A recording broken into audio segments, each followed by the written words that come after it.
Graham, thank you for your time here in Ibero 90.9 FM. It's great to be here. You had a really cool chat with Jerry Yes. a few minutes ago, and I was listening. It was all amazing. I was like, oh my God, this is so cool. And now it's my turn to ask you a few questions in another direction. So you just need to tell me what do you think about these topics, and I want to start showing you this video. I'm going to explain you because it has a letter in Spanish. Okay. But I just want to know your opinion, okay? Okay. Are you ready? I'm ready. Okay. This is the video.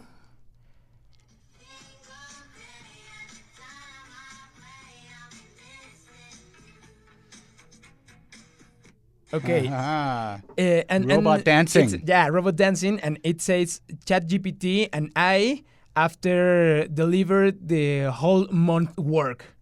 Okay, so it's like celebrating some kind of job that an AI do for the people, for a man. And I want to ask you, it's a joke, but how do you feel? What do you think about this? The people delivering work with the help of an AI in every kind of area, right? Like culture, like in a corporative. I don't know. Right. What is your impression about the video and this? Well, you mentioned culture, and you know it's interesting. AI, when it's involved in creativity and creating something brand new, it gets some people find it sort of unsettling, find it a little odd when it's in creating something which, I guess, for humans evoke emotion. Let's take music, right? I mean, part of what's magical about music is it seems to have a hotline to your heart, right? It evokes emotion, love, fear, sadness, whatever. And so imagine that AI is able to create music that we like, that's played, that evokes those same emotions. That feels strange to us, right? How can something that we assume can't have feelings can create something that makes us have feelings? And so the same goes for writing a novel or a speech. How does it make us feel if we listen to, I don't know, a presidential candidate say a speech and it just hits your heart and you're like, oh, I love that. That feels right. And then you find out a computer wrote the speech. How does that feel, right? So it's you ask a really important question, and I find in general people it hits them hardest as a tough question when the thing that is being created, artwork, music, dance, novels,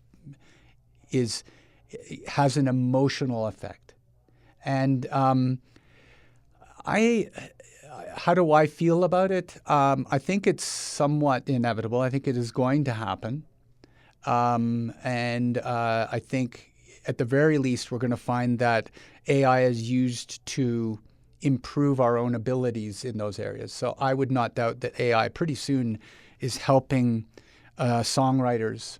Yeah, it's happening right now. Absolutely. Right? Lyrics that fit better, music music is so mathematical, as you know, right? Yeah. It's there's formulas for knowing what's going to work for us that somehow resonates with what we love. So that's already happening and is going to happen. The question is, how far does it go eventually? And do we just give up and accept that and go, that's okay, I like that song anyway, or not? It's a tough question. I don't know. It's a really tough question, and because there are already studies that play music from a lot of people, and they are choosing the music created by humans today, right now, because they say that AI are not available to break rules right now. Like in music, it's like a formula, and the AI follows the formula step by step, and humans are available to break those rules. Right. Do you think that we are going to get to the point when AI broke the rules and do? That's again, you've hit on the you're putting your finger exactly on the problem. You put it very well. I think, right now today, let's take how AI is used, let's say, in music or in art. Today, we'll often listen to a few songs, and then we're used to Spotify or something like that saying, if you like those, you might like this. So there's already formulas, some of which are based on what other people have done, but some are based on similarities, mathematical similarities in the music. And that can be great because it's like, oh, you got to know me, like a friend who says, oh, hey, I heard this song, and because I know you like this, you should hear this one too. It's great. I mean, that's nice. On the other hand, if it gets to be too big a part of your life, does that sort of put you into a box and that's all you hear? And, you don't have the serendipitous, is the word we would use in English, that happy moment where something completely different just works for you and opens your whole world of music to a new direction. So there's kind of some concerns there, but that's one part. The other is more what you said. Would AI break the rules and start to copy music? Copyright of music is a very tough area, as you know, right? It comes down to similarity sometimes. Like just a few bars in a song can be enough for a copyright infringement. Right now, today, generative AI, it only works because it's consumed artwork and novels and literature and music, and it puts out content which seems very new. But as you probably know, there's artists today that are trying to sue Google and other companies, saying, "I didn't give you permission to use my artwork to teach your AI program to make art." Okay. Is that copyright? It gets very confusing. Supposing here at Ibero, you've got a professor teaching art, and he shows the students in his class, amazing artwork by amazing artists through history.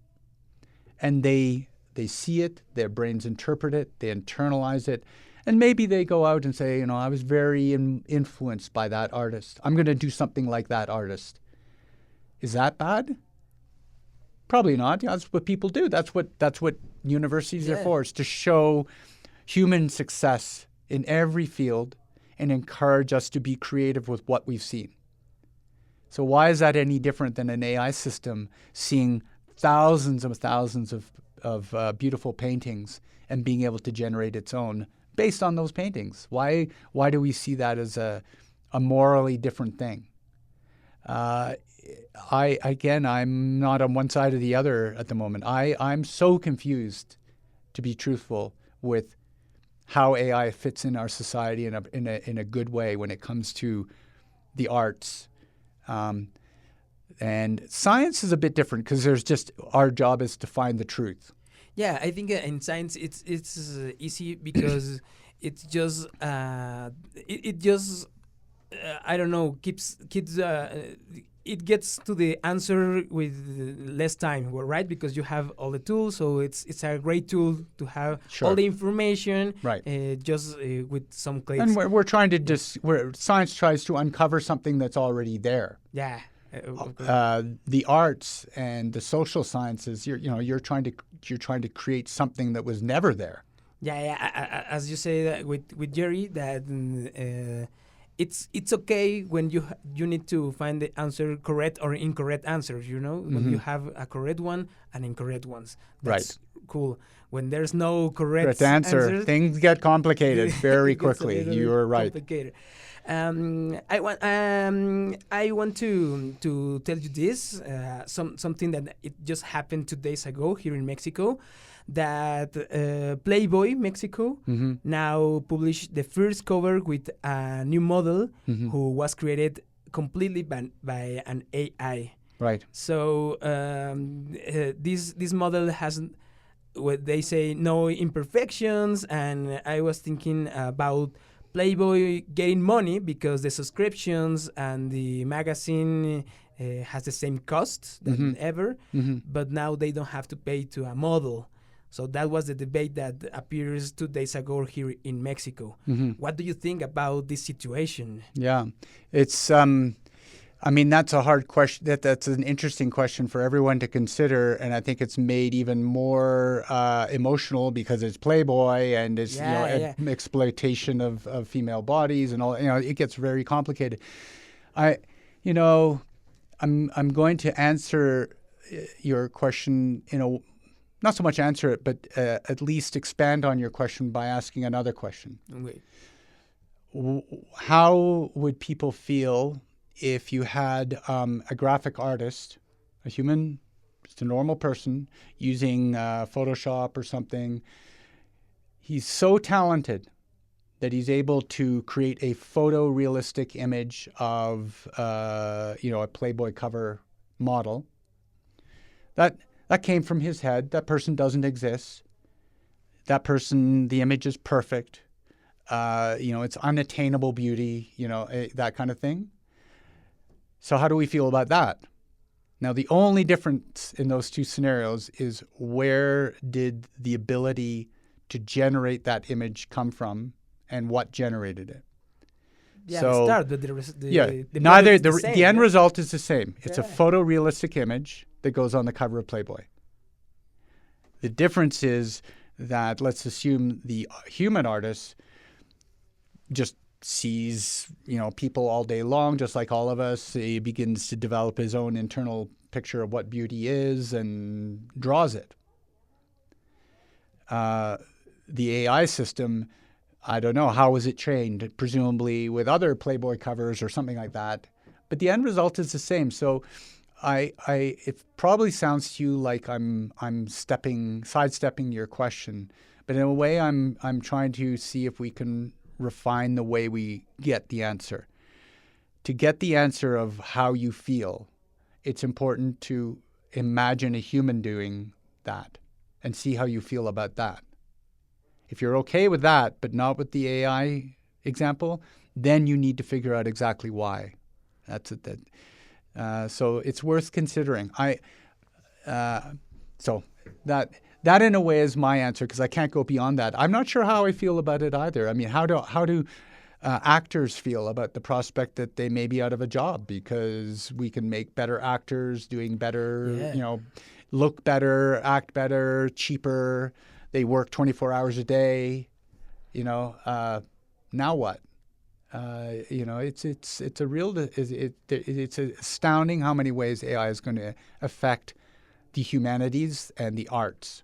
Absolutely true. Yeah. And what do you think that we need to start doing right now to be more open to these new technologies and can I don't know, we can feel fear about everything, but what will you be your advice to all the people that are step by step? We are more closer with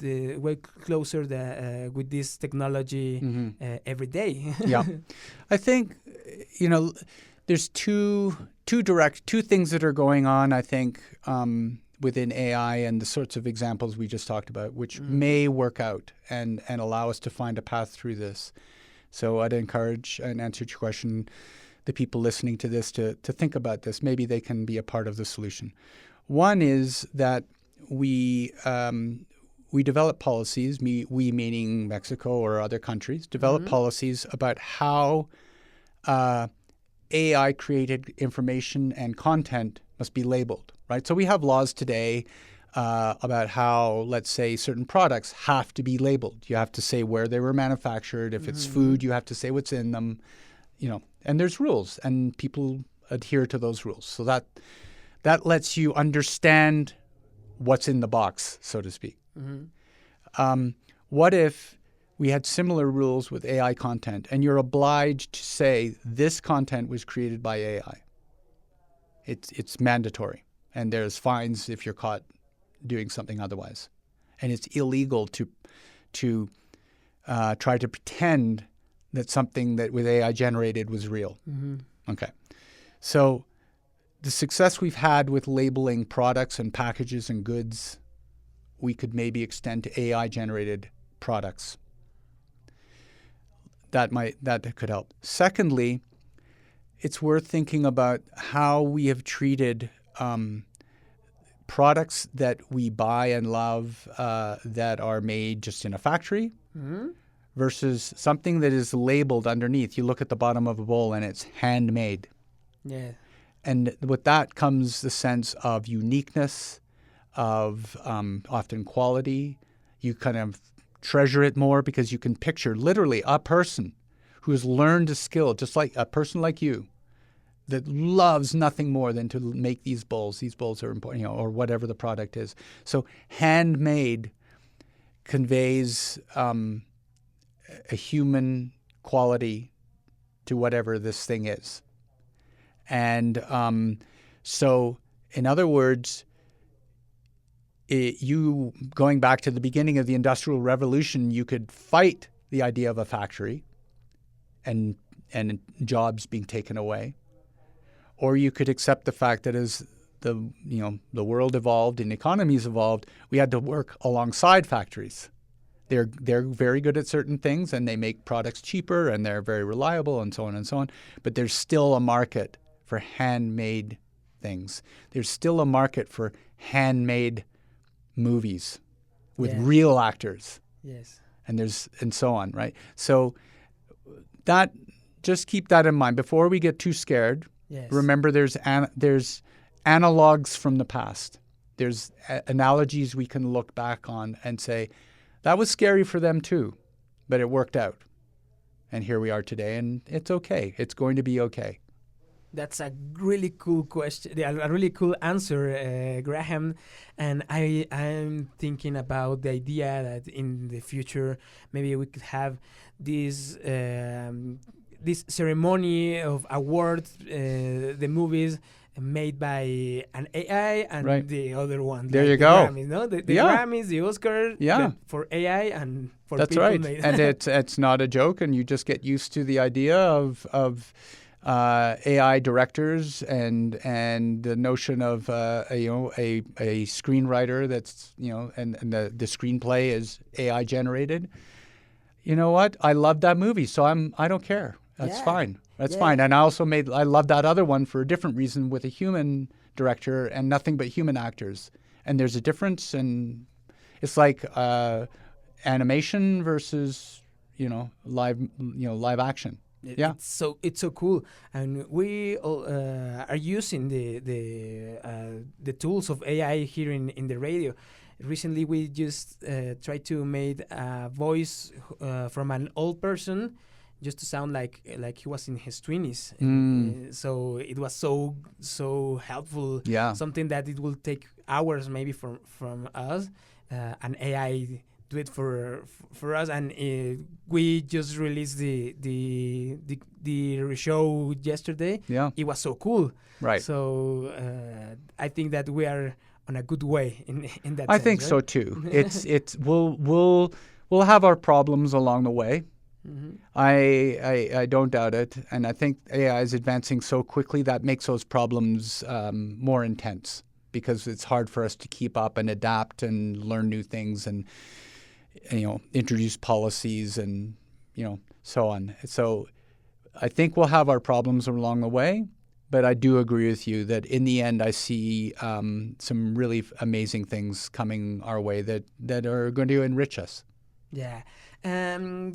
Just to finish, you were talking with Jerry about science fiction, about space, and about all these amazing things. Yes. And I want to ask you something about apocalypse. Which one do you think is going to be sooner? The aliens invasion conquering the Earth, or the robots conquering the humans? Oh, wow. That's a good one. Which do you think it's going to be? It's going to happen sooner, if it happens? And another question is, which do you prefer from this option? What a great question. So think carefully about what you just asked, because what you're saying is, if we are going to be dominated by some other species, yes, Do we want to be dominated by a species that began elsewhere off Earth and came here? Or do we want to be dominated by a species that we created ourselves? Exactly. That's Either way, the end is the same. Yeah, the same. We are going to lose. Because maybe the aliens that come to, take over the world are robots themselves. There's no reason for them to be biological, right? Yeah. So that said, okay, now which would I prefer? Wow, that's a tough one, because on the one hand, I kind of assume that if aliens invade the Earth, that they've kind of grown up by definition. They're going to be more advanced than us and so on. And just in general, as society has grown up, it's going to sound strange to say because it doesn't feel this way when you read the news, but we're actually far more peaceful now today than we have been in past centuries. And, it's true. So I guess with aliens, I have to assume if they bother to come here, they don't need, coal or oil. They don't need any of that. No. They're not here to crush us. They're probably here to observe us, and we're an interesting. We're like rats in a maze. We're kind of interesting. So maybe that's benevolent. So that's one thing. But on the other hand, if it's a species we create, if it's robots that we've made smarter than ourselves, maybe we were successful in what you began with, which is the 3 rules. Yeah. and so we'd be safer because we were able to somehow make sure they were looking out for us. Even if they're in charge, they still treat us okay. So that's a tough one. Yeah. Maybe are the steps back, no? Right? We can change the robots. Yeah, that's right. Maybe. So there you go. Do you want to be conquered by a species we make or by a species that comes here? And if it's a species we make, maybe they'll be nice to us because we built that into them. If it's a species that comes here, maybe they'll be nice because they're just smarter than us and more grown up. And we're like, kids fighting amongst ourselves and they're the adults. I don't know. That'll be... So I'm 50-50. I can't make a choice. What an unsatisfying end. I didn't come to a conclusion. Yeah. But I'll leave it to everyone listening to kind of decide for themselves. Yeah, that's a cool answer. Thank you, Graham, for your time here in Ibero 90.9. It was a really cool 15 minutes of your time. Yeah. And enjoy Mexico. I most certainly will. It was wonderful to be here. Thank you for the interview. It was a lot of fun. Yeah. Okay, bye.